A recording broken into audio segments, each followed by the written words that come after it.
Hello, Acho. Let's take a given question. The question says a conducting circular loop made of a thin wire has area 3.5 10 raised to minus 3 meter square and resistance 10 ohm. If it is placed perpendicular to the time dependent magnetic field B of t as 0.4 Tesla sine 50 pi t, the field is uniform in space. Then the net charge flowing through the loop during t equals to 0 second to t equals to 10 millisecond is close to option A 7 microcoulomb, option B 140 microcoulomb, option C 21 microcoulomb, option D 6 microcoulomb. So यहाँ पे जो key concept for the question we need to understand is a concept of Faraday's law. So Faraday's law says the rate of change of flux is nothing but the EMF induced, right? So यहाँ पे just we need to keep the magnitude of it, that is d phi by dt हम just लेंगे यहाँ पे. So we can write just it will be d phi by dt. ठीक है.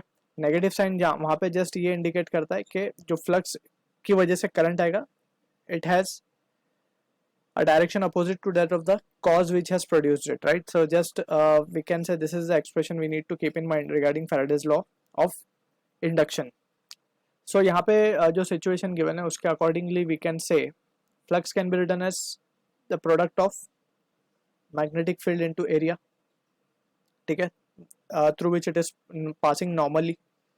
अब यहाँ पे अगर हम situation देखें तो we have been given with the time varying magnetic field, वो given है 0.4 sin 50 pi t, ठीक है.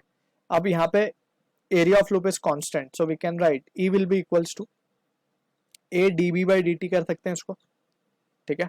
फाई को ये लिख के हम जो वेरिएबल है उसको वहां रख के कांस्टेंट को बाहर ले लिया हमने. अब E को हम क्या लिख सकते हैं, E can be written as by Ohm's law it can be written as I into R. तो simply it will be a d by dt of this value. B क्या रख देंगे हम, इसकी वैल्यू यहाँ पे 0.4 साइन 50 पाई इंटू टी, ठीक है. अब यहाँ से अगर हम देखें ध्यान से तो I की वैल्यू क्या लिखी जा सकती है, a बाय R. अब इसको डायरेक्ट डिफरेंशिएट कर देते हैं हम. 0.4 बाहर आ जाएगा, कांस्टेंट है. साइन का हो जाएगा कॉस 50 पाई टी इंटू 50 पाई, ठीक है. ये रिलेशन आ गया हमारे पास आई का. अब फर्दर इसको अगर हम सॉल्व करें तो वी कैन से आई को हमें चाहिए चार्ज फ्लो, ठीक है ना. तो चार्ज को हम क्या लिख सकते हैं, I can be written as dq by dt, that is the rate of flow of charges current. तो यहां से हम लिख सकते हैं I की जगह पे dq by dt will be equals to a by r. 50 into 0.4 कर देंगे तो it will become 20 pi a by r into cos 50 pi t, ठीक है. इसको वंस अगेन इंटीग्रेट करेंगे हम. 20 into pi into a upon r cos 50 pi t, right. And it will be from 0 से 10 मिली second बोला गया, तो 10 इंटू 10 रेस टू माइनस 3 यानी कि 10 रेस टू माइनस 2 सेकेंड तक. तो यहाँ पे ये हो जाएगा q will be equals to, अब वैल्यू सब्स्टिट्यूट कर देते हैं just. 20 into 3.14 into area given 3.5 10 raise to minus 3 divided by, या फिर इसको सिंपली हम इस तरीके से लिखते हैं यहाँ पे. We can write therefore q will be equals to 20 into 3.14 into area of loop is 3.5 10 raised to minus 3 divided by resistance has been given as 10 into cos का हो जाएगा sin 50 pi by 50. 55 वैसे भी हम इसको रख सकते थे so that it will get cancelled out. So anyways अभी फिलहाल हम इसको सॉल्व कर लेते हैं. पहले sin of cos का हो जाएगा sin, ठीक है,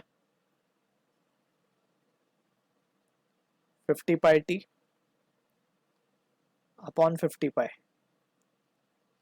and the limit will be from 0 से 10 रेस टू माइनस 2.